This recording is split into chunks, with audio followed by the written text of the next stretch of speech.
Ladies and gentlemen, welcome back to Driven Wyld. Today we are talking about protecting your mental health as a gig worker. So recently, Tyler Philbrook posted an article on the Rideshare Guys website about protecting your mental health while driving. And I think as a gig worker, as a business owner, and really as a human being, it is vital to protect your mental health.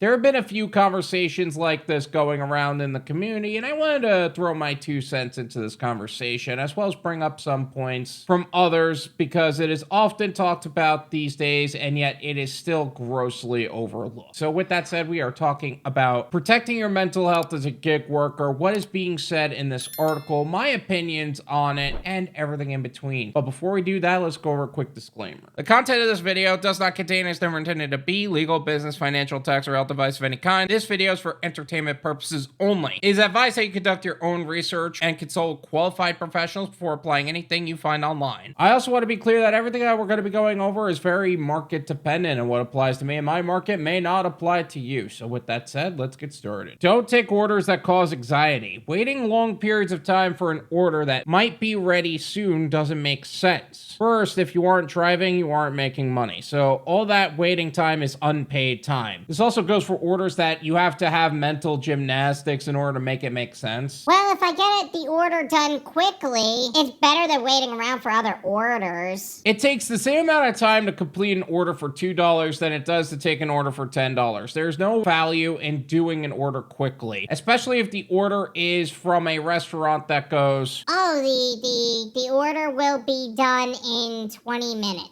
Meanwhile, they were full of it and they were just prioritizing everybody else's orders and not yours. This will not only give you anxiety, but also cause a level of anger where it really is unnecessary. Second, your anxiety is likely going to go up because you're waiting and not making money. To solve this, don't take orders from places that you know will take a long time. In my area, that's Sonic and Popeyes. It does not matter how much those orders are, don't take them. I have never had an order from them that didn't take 20 to 30 minutes to get. See, this is what I'm talking about. This is blatant discrimination. If you were a customer, they would be all over it. They would have it done in seconds. But because you're a gig worker, it's suddenly 20 to 30 minutes for an order? Yeah, right. Taco Bell is notorious for this too. Like, they could have nobody in the drive-thru, they could have nobody in the lobby, but they will still take 20 minutes for an order for you. Meanwhile, a customer can come in, place an order, get the order, and leave before they even begin yours. Another way to make sure you are safe, secure, and not getting orders that cause anxiety is to not drive during times that cause anxiety. Rush hour traffic is the worst time to drive. Even if orders are coming in, it will take far too long to get to the restaurant and then to the customer's home. You're also likely to get orders a little bit later anyway, as people don't order till they get home and everyone is in your way on the road. I cannot tell you how often I find this to be true. Everyone I talk to about this stuff says that after 5 is the best time because that's when people go to restaurants. But that's not 100% true either. They aren't accounting for traffic,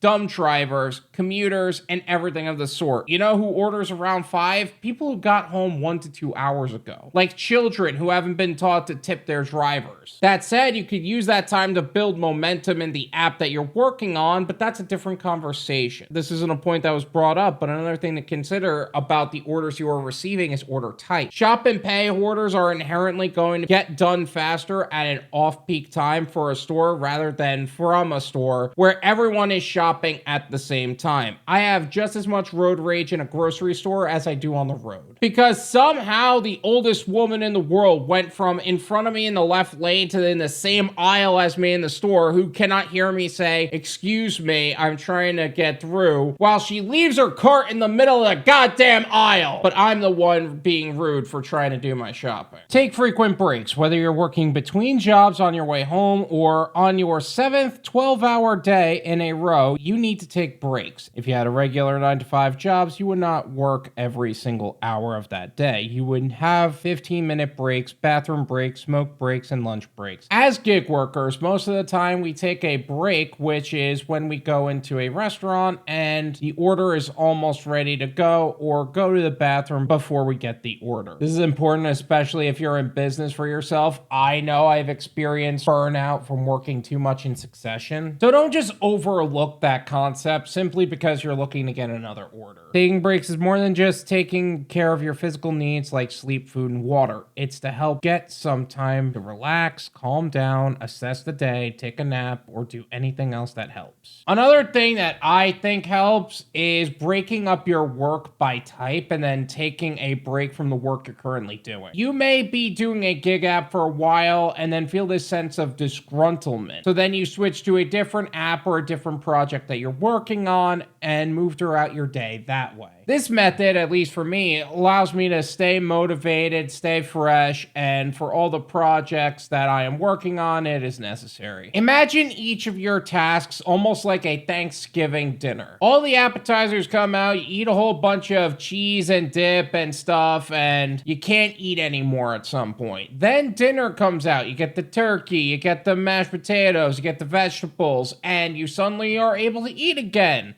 Until you can't. Dessert comes out and you went from I can't eat anymore to, well, maybe just a little bit more, until then you can't eat anymore. This method of productivity with the focus of maintaining income while also slowly tackling some of the more important but not urgent goals that you have towards your future is a great way to develop habits to accomplish said goals. Most jobs would schedule your break. You may not choose to have a break at a normal time because that's when most people are placing orders. But pick a time that gets very few orders and plan for a break. In my area, at 2 p.m., the lunch orders stop, and it isn't until around 4 that the dinner orders start again. So if I drive all day, I will take a break during that time. This is kind of where you need to be a business owner and make those calls for yourself. No one knows your physical, mental, and financial needs better than you do. That said, if you have a strong momentum on one of your apps and you want to maintain that while also keeping your head right, make sure you have your goal for the day and keep it on the forefront of your mind. Don't take that time to get a few decent orders or relax while waiting for requests. Completely shut off the apps and your brain to get your mental health. Read a book, call a friend, watch TV, play a video game, and do anything else that isn't taxing your mental health. Okay, to be honest, this is kind of a weak point for me. I am very much the guy who keeps the apps on while waiting for a really good order, and even some while I'm running errands. The worst part about it is when you get a really good order, but you can't step away from what you're doing for even a second, so you have to decline knowing you're losing money, and you may not be able to take orders. Sometimes you're better off just not knowing if you're getting good orders or not. That said, I would like to revisit the point of focusing on other projects in the meantime. I have other businesses and startups I could work on outside of simple gig work, as well as other various forms of content creation. Take breaks with the intention of refreshing your mind. In addition to scheduling breaks throughout the day and week, you should take entire days off, and you need to plan vacations. Budget for them by putting money aside each week so that on weeks you are on vacation, you could still get paid. Taking time off may not seem like the best idea for making money, but improving your mental health will allow you to be able to work better, harder, and longer when you return, as long as you don't burn yourself out again when you get back. This is where proper budgeting and time management is necessary. I'm planning a trip to Orlando in a bit, and when I'm there, I could do work from my laptop, but I'm not planning on taking orders. I am planning on spending Thanksgiving with my family and turn off all the other apps. I may do something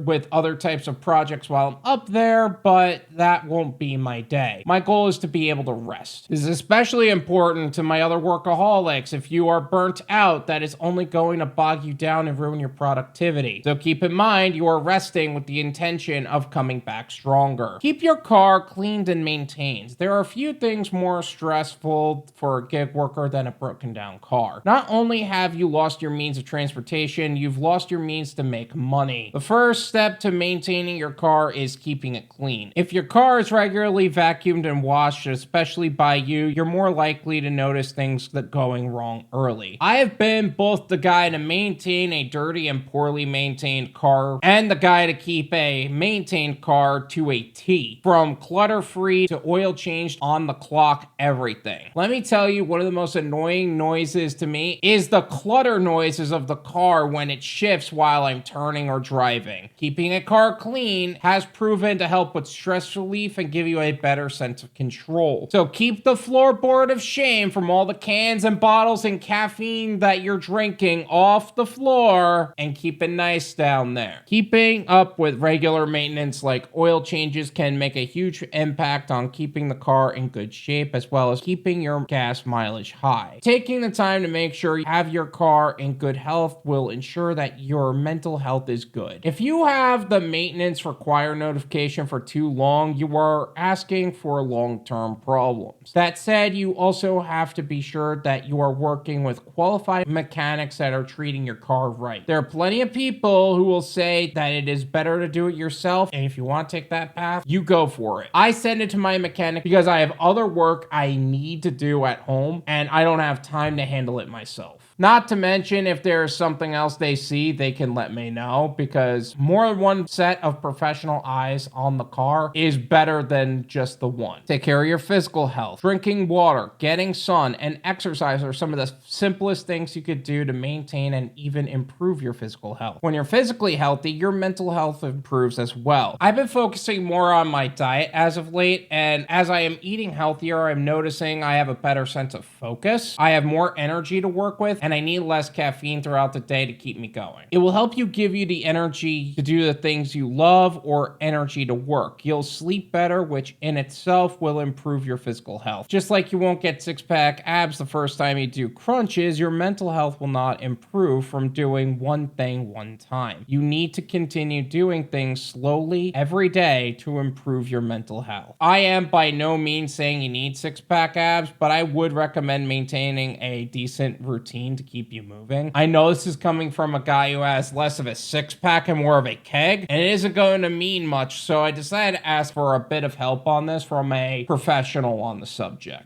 I'm bringing on Jon Kalle, who is a professional in the physical fitness industry. Jon, can you tell us a little bit more about your background? Yeah, absolutely, Joe, and it's always great talking to you, brother. As far as fitness, I've been in the industry over 15 years. I've overseen over 40 health clubs, ranging from professional athletic facilities with athletes all the way down to general population with the average Joe trying to make a physical change. I've worked with athletes like Brandon Marshall, scaling House of Athlete. I've worked with professional mixed martial artists. I've worked with women that don't even know what a dumbbell is. I've seen it all and worked with them, and I love them all the same. So I've seen the good, the bad, and the ugly as far as the fitness industry is concerned, for sure. And because we all know that there's the good, the bad, the ugly, the credible, and the least credible, I found that I am not the most credible with this particular part of this article that I'm reading. So what would you say some important points are from your physical health in regards to your mental health?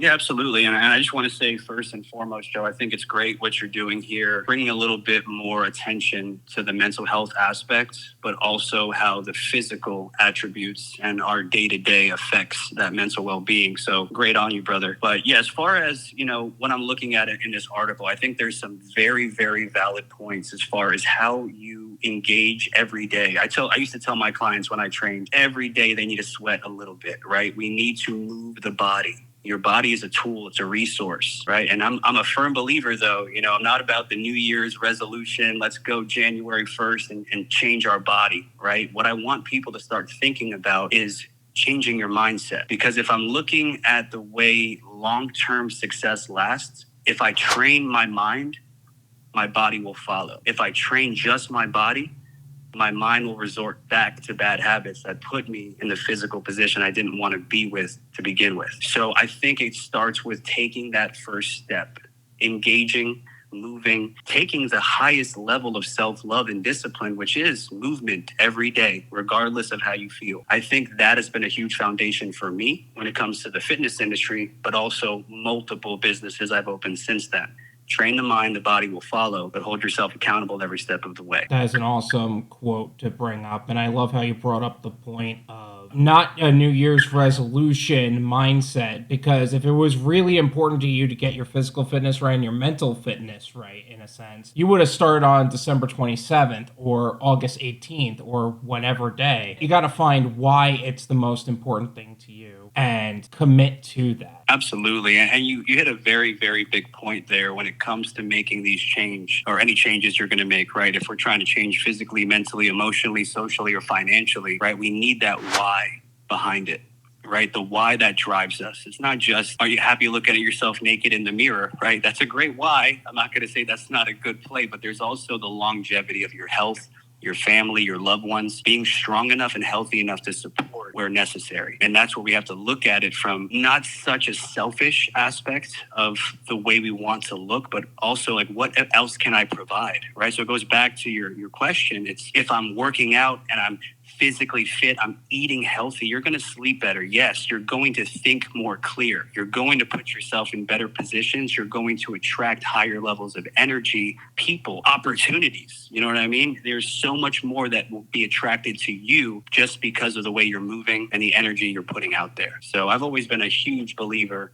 Like I said, that quote, train the mind, the body will follow. Don't do it backwards, right? You have to make that commitment. The other thing I look at is when you say you're going to do something, you have to put a goal and a timeline together, right? Because a goal without a timeline that's reasonable is nothing but a dream. So we can talk about it, think about it, dream about it. It's when we actually make that first step, that's what counts. It's not, I'm gonna wait till January. No, it's every day I'm gonna do a little something because you're just inching closer. And I don't care if you're walking for 3 minutes on a treadmill, you're still running circles around the person sitting on the couch. So do what's best for you. The following tips come from members of the Driven Wyld Discord server. Butter My Muffin, thank you so much for messaging this on the Discord server and making this part of the video possible. Set the vibe before you drive. Instead of rushing to get online and hurrying through orders, try something different before you go online or even to get another job you may have. Do some self-care. Make yourself look good and confident is a great start. Some stretches, workouts help a lot. Setting your intention on what you're trying to achieve will align yourself with said goals. No need to rush into things. Go slower to go faster. If you go into an order stressed out, you will remain stressed out. This goes for feeling like you don't look your best. Some people really feel the difference in confidence when they feel good about what they're wearing. I wouldn't put too much stock into your look because that can lead to other mental health challenges. That said, putting effort into your look can be beneficial regardless. We already covered being more physical, but knowing your why is a big one too. Are you in the gig economy for financial reasons? Are you doing this until you get a business off the ground? Is this a temporary position until you get another job? The only wrong answer to this is not having one at all. Finally, the point that Butter My Muffin said about going slower to go faster. I mean, as long as you're not making the customer's order late, that should be fine. No need to drive dangerously to deliver somebody else's crap. Let go of what you can't control. There's a lot of things out of our hands. Long wait times, traffic, construction, delivery notes, etc. They're gonna happen whether you're in a good mood or not. But what you can control is how you communicate with the customer, with support, and the restaurant. Also, your driving style and other things are in your hands, literally. If you go with the flow and not rush, you'll notice things will run smoother.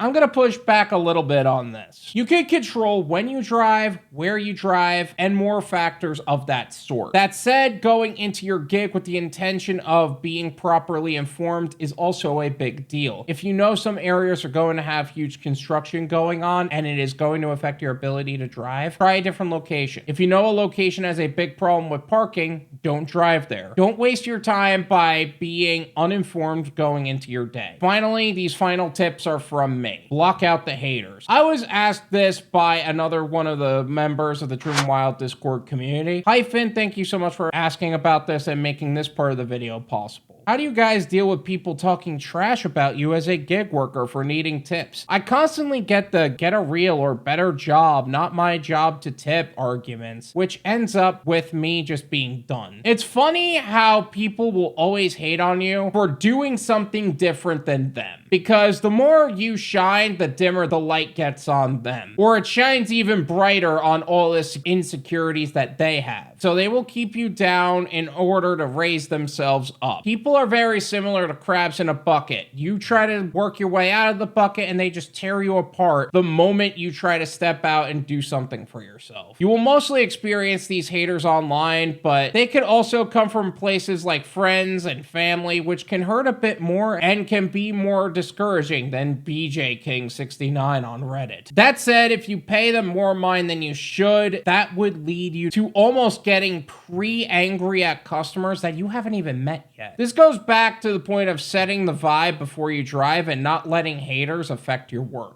Join a supportive community. I know I just said most of the haters are on the internet, and some can interpret that as don't be on social media. And while there is some truth to that, in my opinion, and based on my experience, not being able to talk to anyone about stuff like this can lead to isolation. I remember going on a date with someone and talking to her about some of my goals and dreams, and she just gave me the look of she had no idea what I was saying, and like this whole deadpan look. That's an uncomfortable feeling, and it can make you feel like, man, I am totally alone in this. Some people don't think the way you think and don't really get how our business models work. How often do we get mistaken for employees when we are independent contractors or we're trying to achieve something greater than just being a gig worker? Now, this community can be anywhere, and I'm sure there are plenty of really good ones, but one community that you can join is the Driven Wyld Discord server. The Driven Wyld Discord server is exclusive for gig workers looking to expand their knowledge and expertise in their self-employment and entrepreneurial journeys. I partnered with high-level professionals to bring you some of the most exclusive benefits based on your personal needs as a gig worker. Exclusive professional opportunities and gig postings, more live streams with high-level professionals in our industry, educational systems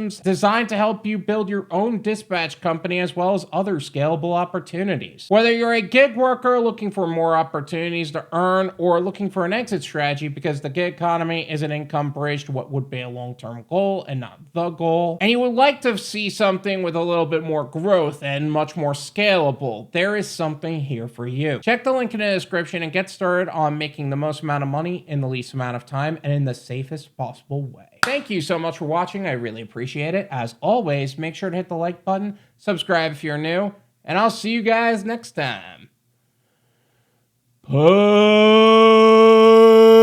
Peace.